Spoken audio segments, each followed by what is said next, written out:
all, welcome to the next video of Bright to Success. ഇന്നത്തെ വീഡിയോയിൽ നമ്മൾ നോക്കാനായിട്ട് പോകുന്നത് ഏറ്റവും ഇമ്പോർട്ടൻ്റ് ആയിട്ടുള്ളൊരു വീഡിയോ ആണിത് എന്ന് പറഞ്ഞാൽ +1 ഇംഗ്ലീഷ് ഇമ്പ്രൂവ്മെൻറ്റ്. നമുക്ക് ഇനി കുറച്ച് ദിവസം മാത്രമാണ് കൗണ്ടിങ് ഡേയ്സ് 1, 2, 3 അങ്ങനെ കുറച്ച് ദിവസം മാത്രമാണ് നമുക്ക് എന്തിനായിട്ടുള്ളത് ഇമ്പ്രൂവ്മെൻറ്റ് എക്സാമിനായിട്ടുള്ളത്. ഈ ഒരു വീക്കായിരിക്കും നമുക്ക് എല്ലാവർക്കും അറിയാം, ഈ ഒരു വീക്കായിരിക്കും എല്ലാവരും പഠിക്കാനായിട്ട് തുടങ്ങുന്നത്, ഈ ഒരു വീക്കായിരിക്കും. ഓക്കെ, അപ്പം ഞാനിന്നിവിടെ ഈ വീഡിയോയിൽ പറയാനായിട്ട് പോകുന്നത് നിങ്ങൾ എന്തൊക്കെ +1 ഇംഗ്ലീഷിൽ പഠിക്കുന്ന ടൈമിൽ എന്തൊക്കെയാണ് പഠിക്കുന്നത്, നിങ്ങൾക്ക് എങ്ങനെയൊക്കെ ആയിരിക്കും ക്വസ്റ്റ്യൻസ് വരുന്നത് എന്നൊക്കെയാണ് പറയാനായിട്ട് പോകുന്നത്. അതുപോലെ തന്നെ വേറൊരു കാര്യം പറയട്ടെ, +1 +2കാർക്ക് വേണ്ടിയിട്ടുള്ള നോട്ട്സും പ്രീവിയസ് ഇയർ ക്വസ്റ്റ്യൻസും ബാക്കി അവർക്ക് വേണ്ടിയിട്ടുള്ള എല്ലാ ഡീറ്റെയിൽസും പ്രൊവൈഡ് ചെയ്യാനായിട്ട് ഞാനൊരു ടെലഗ്രാം ചാനൽ തുടങ്ങിയിട്ടുണ്ട്. ഓക്കെ, അപ്പം നിങ്ങൾക്ക് അത് ലിങ്ക് യൂസ് ചെയ്തിട്ട് കയറാവുന്നതാണ്. കമ്മ്യൂണിറ്റി പോസ്റ്റിൽ ഞാൻ ലിങ്ക് ആഡ് ചെയ്തിട്ടുണ്ട്, അത് യൂസ് ചെയ്തിട്ട് നിങ്ങൾക്ക് കയറാവുന്നതാണ്. അല്ലെങ്കിൽ ചിലവർക്ക് ലിങ്കിൽ ജോയിൻ ചെയ്യാൻ പറ്റുന്നില്ല എന്ന് പറയുന്നുണ്ട്. ഓക്കെ, അപ്പോൾ അങ്ങനെയാണെങ്കിൽ നിങ്ങൾ ടെലഗ്രാമിൽ കയറിയതിന് ശേഷം ബ്രൈറ്റ് ടു സക്സസ് എന്ന് നമ്മുടെ ചാനൽ നെയിം സെർച്ച് ചെയ്താൽ എന്ത് കിട്ടും, നമ്മുടെ ചാനൽ കിട്ടും. ഓക്കെ, അപ്പോൾ അതിൽ +1 +2കാർക്ക് വേണ്ടിയിട്ടുള്ള എല്ലാ ടൈപ്പ് ക്വസ്റ്റ്യൻസും നോട്ട്സും ഞാൻ എഴുതുന്ന റിട്ടേൺ നോട്ട്സും എല്ലാം ഞാൻ എന്ത് ചെയ്യുന്നുണ്ട്, അതിൽ അപ്ലോഡ് ചെയ്യുന്നതായിരിക്കും. ഓക്കെ, അപ്പം നിങ്ങൾക്ക് എന്ത് ചെയ്യാം, നിങ്ങൾക്ക് ഏതിൻ്റെ നോട്ട്സാണ് ആവശ്യം, ഏതെങ്കിലും ഡൗട്ട് ഉണ്ടെങ്കിൽ എന്തെങ്കിലും ഉണ്ടോ എങ്കിലൊക്കെ ഞാൻ എന്ത് ചെയ്യാം, ആ ഒരു ടെലഗ്രാം ഗ്രൂപ്പിൽ അപ്ലോഡ് ചെയ്യാവുന്നതാണ്. ഓക്കെ, അപ്പോൾ നമുക്ക് നോക്കാം. അപ്പോൾ +1 ഇംഗ്ലീഷ് എന്ന് പറയുമ്പോഴത്തേക്കും ഏറ്റവും കൂടുതൽ പേര് ഇമ്പ്രൂവ് ചെയ്യുന്ന ഒരു സബ്ജക്റ്റാണ് ഇംഗ്ലീഷ് എന്ന് പറഞ്ഞാൽ. ഓക്കെ, നമുക്ക് എല്ലാവർക്കും അറിയാം ഇംഗ്ലീഷ് വന്നിട്ട് 80 മാർക്കിനാണ് ക്വസ്റ്റ്യൻ പേപ്പർ വരുന്നത്. ഓക്കെ, നിങ്ങൾ ഓൾറെഡി എഴുതിയത് തന്നെയാണല്ലേ +1ൻ്റെ ഇംഗ്ലീഷ് എക്സാമിനേഷൻ. ഓക്കെ, അപ്പം 80 മാർക്കിനാണ് വരുന്നത്. അപ്പം നിങ്ങൾ 48 മാർക്ക് നിങ്ങൾക്ക് കിട്ടിയാൽ മാത്രമാണ് നിങ്ങൾ എന്ത് ചെയ്യുന്നത്, ഡബിൾ പാസ് ആവുന്നത്. അടുത്ത ഇയറിലും +2ലും കൂടിയിട്ട് നിങ്ങൾ എന്ത് ചെയ്യത്തുള്ളൂ, പാസ് ആവത്തുള്ളൂ. 28 മാർക്ക് വേണം നിങ്ങൾക്ക് എന്താവാനായിട്ട്, പാസ്സാവാനായിട്ട്.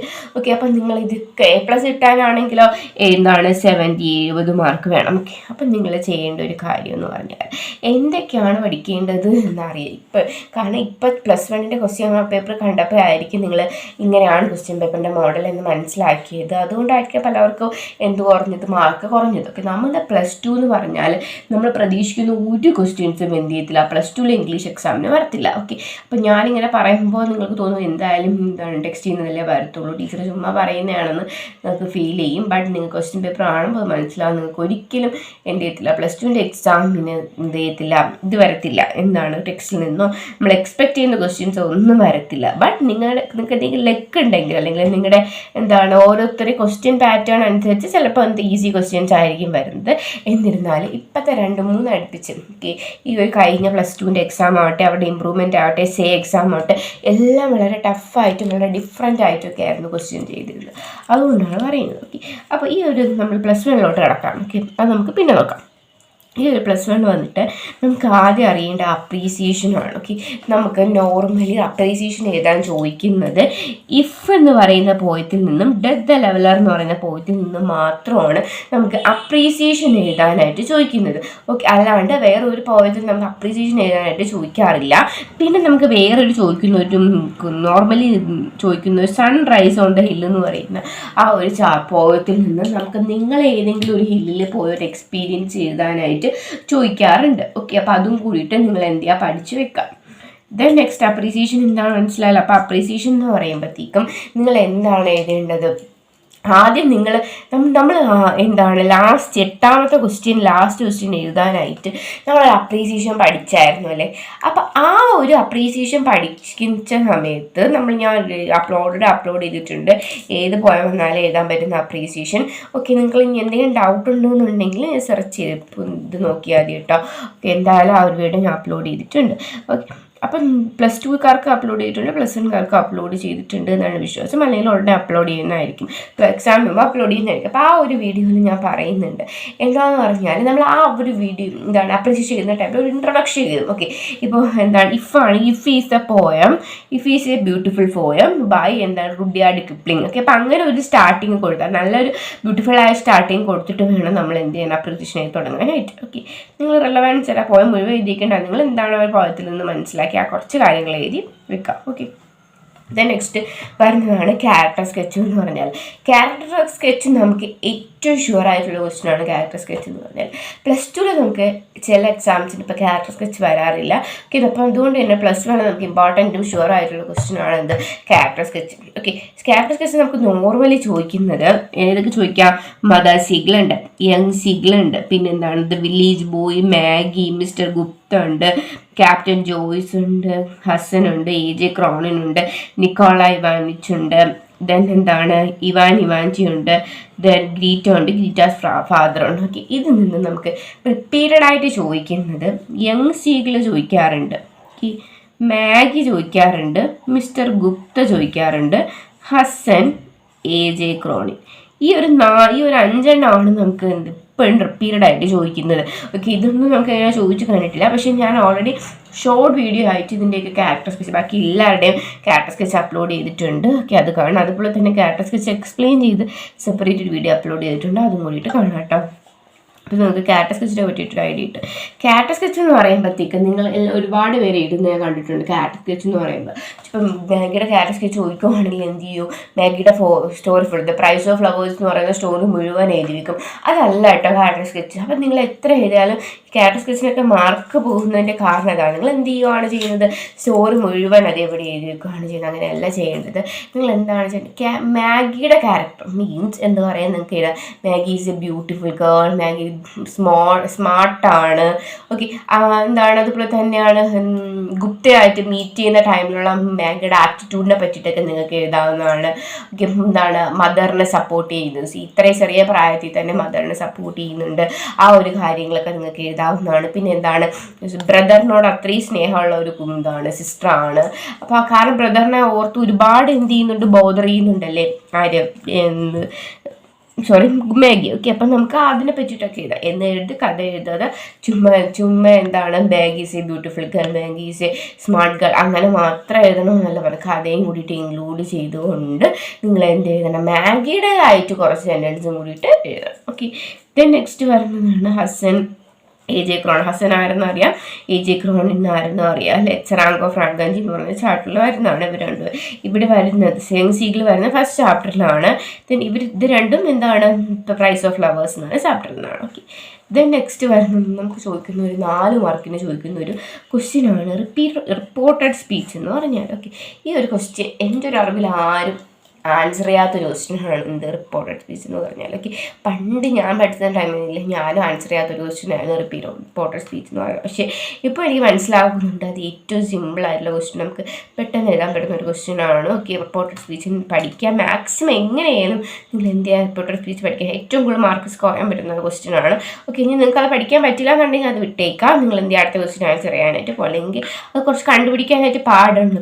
അറിയാമായിരിക്കും നമുക്ക് റിപ്പോർട്ടഡ് സ്പീച്ച് ചെയ്യാനായിട്ട്. ബട്ട് നമ്മൾ പറഞ്ഞ് ഗ്രാമറൊക്കെ നോക്കിയിട്ട് കണ്ടുപിടിക്കാനായിട്ട് കുറച്ച് പാടുണ്ടായിരിക്കാം. അതുകൊണ്ട് നിങ്ങൾ എന്ത് ചെയ്യണം? അത് നോക്കിയിരുന്ന് ഇനിയിപ്പോൾ സമയം കളയേണ്ട ആവശ്യമില്ല. നിങ്ങൾ എന്ത് ചെയ്യാതെ വിട്ടിട്ട് അടുത്ത് നിങ്ങൾക്ക് ഒരു ക്വസ്റ്റ്യൻ ഉണ്ടായിരിക്കുമല്ലോ, അപ്പോൾ ആ ഒരു ക്വസ്റ്റ്യനിലോട്ട് പോകാട്ടോ. ദെൻ നെക്സ്റ്റ് നമുക്ക് പഠിക്കേണ്ട വേറൊരു ക്വസ്റ്റ്യനാണ് സ്പീച്ച്. ഓക്കെ ആണല്ലോ, സ്പീച്ച് നമുക്ക് ചോദിക്കാറുണ്ട്. നമുക്ക് അങ്ങനെ സ്പീച്ച് ഒരുപാട് ചോദിക്കാറില്ല എങ്കിലും നമുക്ക് നോർമലി ചോദിക്കാറുണ്ട് കേട്ടോ സ്പീച്ച് പഠിക്കണം. പിന്നെ പ്രൊഫൈൽ നമുക്ക് ഷുവർ ക്വസ്റ്റ്യൻ ആണ്. പ്രൊഫൈൽ എന്ന് പറയുന്ന 5 മാർക്കിന് ചോദിക്കുന്നതാണ്. Okay, profile 5 മാർക്കിനാണ്. ക്വസ്റ്റ്യനിലെല്ലാം തന്നേക്കും എന്ന് കരുതി എന്താണ് ചുമ്മാ വാരി വലിച്ച് എഴുതി വെക്കാനായിട്ട് ട്രൈ ചെയ്യരുത്. എന്ത് ചെയ്യുക? ഞാൻ പറഞ്ഞിട്ടുണ്ട് പ്രൊഫൈലിൻ്റെ വീഡിയോ ഞാൻ ഓൾറെഡി അപ്ലോഡ് ചെയ്തിട്ടുണ്ട്. അതിൽ നോക്കിയിട്ട് പഠിക്കാം കേട്ടോ. എങ്ങനെയാണ് മീൻസ് അതിനൊരു എന്തുണ്ട് ഒരു റൂൾസൊക്കെ ഉണ്ട്. പ്രൊഫൈൽ എഴുതുന്നതിന് എന്തുണ്ട് റൂൾസൊക്കെ ഉണ്ട്. നമ്മൾ ചുമ്മാ ഇങ്ങനെ എഴുതി വെച്ചാൽ എന്ത് ചെയ്യത്തില്ല, ടീച്ചേഴ്സ് മാർക്ക് തരത്തില്ല. കാരണം എല്ലാ ക്വസ്റ്റ്യനെ തരുന്നുണ്ടല്ലേ, എല്ലാ കാര്യങ്ങളും ക്വസ്റ്റ്യൻ നമ്മളത് എടുത്ത് എഴുതുകയാണ് ചെയ്യും. അപ്പോൾ അവർ ചുമ്മാ ക്വസ്റ്റ്യനെ തന്ന കാര്യം എടുത്ത് എഴുതിക്കഴിഞ്ഞാൽ നമുക്ക് മാർക്ക് തരേണ്ട ആവശ്യം അവർക്കില്ല. ഓക്കെ, അപ്പോൾ അവരെന്ത് ചെയ്യും? നമ്മൾ എഴുതുന്ന കാര്യം എന്ത് ചെയ്യും? സ്ട്രിക്റ്റ് ആയിട്ട് നോക്കുക. വേറെ ഏത് ക്വസ്റ്റ്യൻ നോക്കില്ലെങ്കിൽ നിങ്ങളുടെ പ്രൊഫൈൽ നോക്കുക കേട്ടോ. അപ്പോൾ നിങ്ങൾ ആദ്യം ചെയ്യേണ്ടത് ആ ഒരു ഡേറ്റ് വരുന്ന സ്ഥലമൊക്കെ ഉണ്ടല്ലോ, അത് ഓണാണോ ഇന്നാണോ എന്നൊക്കെയുള്ള ഞാൻ ഓൾറെഡി അപ്ലോഡ് ചെയ്തിട്ടുണ്ട്. അത് നോക്കിയിട്ട് പഠിക്കുക. അപ്പോൾ ആ ഒരു സെൻറ്റൻസ് തന്നെ നിങ്ങൾ പെർഫെക്റ്റ് ആയിട്ട് ചെയ്തിട്ടുണ്ടെങ്കിൽ പിന്നെ ബാക്കിയൊന്നും ടീച്ചർ വായിച്ചു നോക്കത്തില്ല. അവർ മാർക്കിട്ട് പോകും, പ്രൊഫൈലൊക്കെ മാർക്കിട്ട് പോകും. ഓക്കെ, ദെൻ ഇമെയിൽ അല്ലെങ്കിൽ ലെറ്റർ എന്ന് പറയുന്ന ഷുവർ ക്വസ്റ്റ്യനാണ്. ഇമെയിലൊക്കെ മിക്കപ്പോഴും വരുന്നത് എന്താണെന്ന് പറഞ്ഞാൽ സൈബർ സ്പേസിൻ്റെ ഒരു ചാപ്റ്റർ ഉണ്ടല്ലോ, അതിനെ ബേസ് ചെയ്തിട്ട് വരാറുണ്ട്. പിന്നെ വരുന്നത് എന്താണ് ഗുപ്ത മാഗിക്ക് ഇമെയിലോ ലെറ്ററോ എന്തെങ്കിലും ആവശ്യത്തിന് അയച്ചു, മാഗി ഗുപ്തയ്ക്ക് അയച്ചു, അങ്ങനെയൊക്കെയാണ് വരുന്നത്. ഓക്കെ, ദെൻ ഇൻ്റർവ്യൂ ക്വസ്റ്റ്യൻസ് വരാറുണ്ട്. ഇൻ്റർവ്യൂ ക്വസ്റ്റ്യൻസ് ഞാൻ ഓൾറെഡി അപ്ലോഡ് ചെയ്തിട്ടുണ്ട്. AJ ക്രോണിനുമായിട്ടുള്ള ഇൻ്റർവ്യൂ വരാറുണ്ട്, ഹസനുമായിട്ടുള്ള ഇൻ്റർവ്യൂ വരാറുണ്ട്, ദെൻ ഗുപ്തയായിട്ടുള്ള ഇൻ്റർവ്യൂ വരാറുണ്ട്. ഓക്കെ, അപ്പോൾ ഇത്രയും പേരുമായിട്ടാണ് നോർമൽ ഇൻ്റർവ്യൂ ക്വസ്റ്റ്യൻസ് റിപ്പീറ്റഡ് ആയിട്ട് വരുന്നത്. ഓക്കെ, ദെൻ നെക്സ്റ്റ് എസ്സേ അല്ലെങ്കിൽ ആർട്ടിക്കിൾ നമുക്ക് സൈബർ സ്പേസിൽ നിന്ന് ചോദിക്കാവുന്നതാണ്. ഓക്കെ, അതും കൂടി പഠിക്കാം. ദെൻ പോയം അപ്രീസിയേഷൻ 8 മാർക്കിൻ്റെ നമ്മുടെ ലാസ്റ്റ് ക്വസ്റ്റ്യൻ. ഓക്കെ, അത് എന്താണ്, അത് എഴുതാണ്ട് പോകരുത്. നമുക്ക് മാർക്ക് സ്കോർ ചെയ്യാൻ പറ്റുന്ന 8 മാർക്ക്. നമ്മളിപ്പോൾ ഈ ഒരു സൈബർ സ്പേസിൻ്റെ എസ്സേ എഴുതിയാൽ നമുക്ക് എന്ത് ചെയ്യില്ല, ചിലപ്പോൾ 8 മാർക്കും കിട്ടണമെന്നില്ല. ബട്ട് ഈ ഒരു ക്വസ്റ്റ്യൻ നിങ്ങൾ എഴുതിയാൽ നിങ്ങൾക്ക് 8 മാർക്ക് കിട്ടുന്ന ഒരു ക്വസ്റ്റ്യൻ ആണ്. അതുകൊണ്ട് അത് വിട്ട് കളയരുത്. ദെൻ എന്താണ് live TV report. Live TV report എന്ന് പറയുമ്പോഴത്തേക്കും നമുക്ക് ഏതൊക്കെ ചാപ്റ്റർ എഴുതാവുന്നതാണ്, മറ്റേ സാക്രഡ് സട്ടിൽസ് ഓഫ് കണ്ടാവുന്ന എഴുതാം, പിന്നെ എന്താണ് ബലൂൺ. ഓക്കെ, ആ ഒരു ചാപ്റ്ററിൽ നിന്നാണ്, ആ 2 ചാപ്റ്ററിൽ നിന്നാണ് നമുക്ക് ചെയ്യുന്നത്. ലെഹോള എന്ന് പറയുന്ന ചാപ്റ്ററും എന്താണ് സീക്രട്ട് ആക്ടിവിറ്റീസ് ഒക്കെ ഉണ്ടാവും. ഓക്കെ, അപ്പോൾ ഇത് 2 ചാപ്റ്ററിൽ നിന്ന് നമുക്ക് ഒന്നെങ്കിൽ ലൈവ് TV റിപ്പോർട്ട് അല്ലെങ്കിൽ ന്യൂസ് പേപ്പർ, ഇതിൽ ഏതെങ്കിലും ഒന്ന് ഷുവർ ക്വസ്റ്റ്യൻ, രണ്ടിൽ ഏതെങ്കിലും ഒന്ന് ചോദിക്കും. 2ൻ്റെ ഫോർമാറ്റ് ഞാൻ ഓൾറെഡി അപ്ലോഡ് ചെയ്തിട്ടുണ്ട്. ഓക്കെ, അപ്പോൾ നിങ്ങൾക്ക് എന്തെങ്കിലും ഫോർമാറ്റ് എന്തെങ്കിലും ഡൗട്ട് തോന്നുന്നുണ്ട്, ചാനൽ കാണുന്നില്ല എന്നുണ്ടെങ്കിൽ +2 ഇംഗ്ലീഷ് ഇമ്പ്രൂവ്മെൻറ്റ് എന്ന് പറയുന്ന ഒരു പ്ലേലിസ്റ്റ് ഞാൻ ക്രിയേറ്റ് ചെയ്തിട്ടുണ്ട്. ഓക്കെ, അപ്പം +2 ആണ്, നിങ്ങൾ ഡൗട്ട് എടുക്കേണ്ട, +2 തന്നെയാണ്. ബട്ട് അതിലെ എല്ലാ ഫോർമാറ്റ്സും പറയുന്നുണ്ട്. ഓക്കെ, അപ്പോൾ നിങ്ങൾക്ക് പെട്ടെന്ന് വേണമെന്നുണ്ടെങ്കിൽ അതിൽ നോക്കാം. ഇതിൽ ഞാൻ എന്താണ് +1ൻ്റെ പ്ലേലിസ്റ്റ് ക്രിയേറ്റ് ചെയ്യാത്തത് കൊണ്ട് നിങ്ങൾക്ക് കണ്ടുപിടിക്കാൻ ബുദ്ധിമുട്ടായിരിക്കും. +2 പറയുന്ന സെയിം കാര്യങ്ങൾ തന്നെയാണ് നിങ്ങൾക്ക് ഇവിടെയും ചോദിക്കുന്നത്. ഓക്കെ, അപ്പോൾ അതുകൊണ്ട് നിങ്ങൾ അതിൽ നോക്കുക. ഫോർമാറ്റ്സ് ആവശ്യമുള്ളവരാണെങ്കിൽ അതിൽ നോക്കാം കേട്ടോ. വരുന്നൊരു ക്വസ്റ്റ്യൻ ആണ് ട്രാവൽ എസ്സി എന്ന് പറഞ്ഞാൽ. ട്രാവൽ എസ്സി എന്ന് പറഞ്ഞാൽ നമുക്ക് റിപ്പീറ്റഡ് ആയിട്ട് ഷുവറായിട്ട് ചോദിക്കുന്ന ഒരു ക്വസ്റ്റ്യൻ ആണ്. എന്ന് പറഞ്ഞാൽ നമ്മൾ ചില ക്വസ്റ്റ്യൻ പേപ്പറിൽ നമുക്ക് വരാറുണ്ട്, നിങ്ങൾ ഏതെങ്കിലും കേരളയുടെ ഉള്ളിലുള്ളൊരു പ്ലേസ് വിസിറ്റ് ചെയ്തു, അതിൻ്റെ ഒരു ട്രാവൽ എസ്സി എഴുതാനായിട്ട് ചോദിക്കാറുണ്ട്. ചില ക്വസ്റ്റ്യൻ പേപ്പറിൽ ചോദിക്കുന്നത് എന്താണ്, നിങ്ങൾക്ക് ഇഷ്ടമുള്ള ഏതെങ്കിലും ഒരു ട്രാവൽ എസ്സി എഴുതാനായിട്ട് ചോദിക്കാറുണ്ട്. ചില ക്വസ്റ്റ്യൻ പേപ്പറിലാണെങ്കിൽ കുറച്ച് ഹിൻസ് വന്നിട്ട്, ഇപ്പം വയനാടാണെന്നുണ്ടെങ്കിൽ വയനാടിനെ പറ്റിയിട്ട് കുറച്ച് ഹിൻസ് വന്നിട്ട് അതിനെ വെച്ചിട്ടൊരു ട്രാവൽ എസ്സി എഴുതാനായിട്ട് പറയാറുണ്ട്. അങ്ങനെ ഡിഫറെൻറ്റ് ടൈപ്സിലാണ് നമുക്ക് ട്രാവൽ എസ്സി ചോദിക്കുന്നത്. ഓക്കെ, അപ്പം ഞാൻ ട്രാവൽ എസ്സിയുടെ ഒരു സെപ്പറേറ്റ് വീഡിയോ അപ്ലോഡ് ചെയ്തിട്ടുണ്ട്, അത് കാണാം നിങ്ങൾക്ക്. അപ്പം അതിൽ ആ ഒരു വീഡിയോ ലാസ്റ്റ് ഞാൻ വയനാട്ടിലായിട്ടുള്ളൊരു ട്രാവൽ എസ്സി പറയുന്നുണ്ട്. ഓക്കെ, അപ്പോൾ അതുപോലെ പഠിച്ചിട്ട് നിങ്ങൾക്ക് മാർക്ക് സ്കോർ ചെയ്യണം, ഫുൾ മാർക്ക് എങ്ങനെയും കിട്ടണം എന്നൊക്കെ ഉള്ളവരാണ്, സ്വന്തമായിട്ട് ചെയ്താൽ അറിഞ്ഞുകൂടാണ് ഇതൊക്കെയുള്ളവരാണെങ്കിൽ നിങ്ങൾക്ക് എന്ത് ചെയ്താൽ ആ വയനാട് എന്നുള്ള ഞാൻ ട്രാവൽ എസ്സി ചെയ്തിരിക്കുന്നത് ഫുൾ അതേപടി പഠിച്ചിട്ട് നിങ്ങൾക്ക് എന്ത് ചെയ്യാവുന്നതാണ്, എക്സാമിന് എഴുതാവുന്നതാണ്. ഓക്കെ, ദെൻ നെക്സ്റ്റ് വരുന്നതാണ് ബ്ലോഗ് എന്ന് പറഞ്ഞാൽ ഇപ്പം ഞാനൊരു പോയം വായിച്ചു. ഓക്കെ, ആ പോയത്തിൽ നിന്ന് ഞാൻ എന്താണോ മനസ്സിലാക്കി, ആ പോയത്തിനെ ഞാൻ എങ്ങനെയാണോ കണ്ടത്, അതിനെയാണ് എന്തെന്ന് പറഞ്ഞാൽ ബ്ലോഗ് എന്ന് പറയുന്നത്. ഓക്കെ, അപ്പോൾ ഇത്രയും മനസ്സിലായാലും ആ ഒരു പോയം ഞാൻ എങ്ങനെയൊക്കെ കണ്ടു, ഞാൻ എങ്ങനെയൊക്കെ മനസ്സിലാക്കി, അതാണ് എന്ത് ബ്ലോഗ് എന്ന് പറഞ്ഞാൽ. ഓക്കെ, അപ്പോൾ ഇത്രയും കാര്യങ്ങൾ എല്ലാവർക്കും മനസ്സിലാകാൻ വിശ്വസിക്കുന്നു. ഇനി വേറൊരു ഡൗട്ട് ടൈം മാനേജ്മെൻറ്റ്. പിന്നെ വരുന്ന എന്താണ് ടൈം മാനേജ്മെൻറ്റ് വരുന്നുണ്ട്, എത്ര പേപ്പർ എഴുതണം എന്നൊക്കെയുള്ള ഡൗട്ടാണ്. അത് തൊട്ടടുത്ത വീഡിയോയിൽ ഞാൻ അപ്ലോഡ് ചെയ്യുന്നതായിരിക്കും. ഓക്കെ, അപ്പോൾ എല്ലാവരും എന്തെങ്കിലും ഡൗട്ട് ഉണ്ടെങ്കിൽ കമൻറ്റ് ബോക്സിൽ അറിയിക്കുക. ടെലഗ്രാം ചാനലിൽ ആഡ് ചെയ്യാനായിട്ട് മറക്കരുത്. ഞാൻ ഇമ്പോർട്ടൻറ്റ് നോട്ട്സും പ്രീവിയസ് ക്വസ്റ്റ്യൻസ് ഒക്കെ അതിലായിരിക്കും അപ്ലോഡ് ചെയ്യുന്നത്. ഓക്കെ, അപ്പോൾ താങ്ക് യു ഓൾ.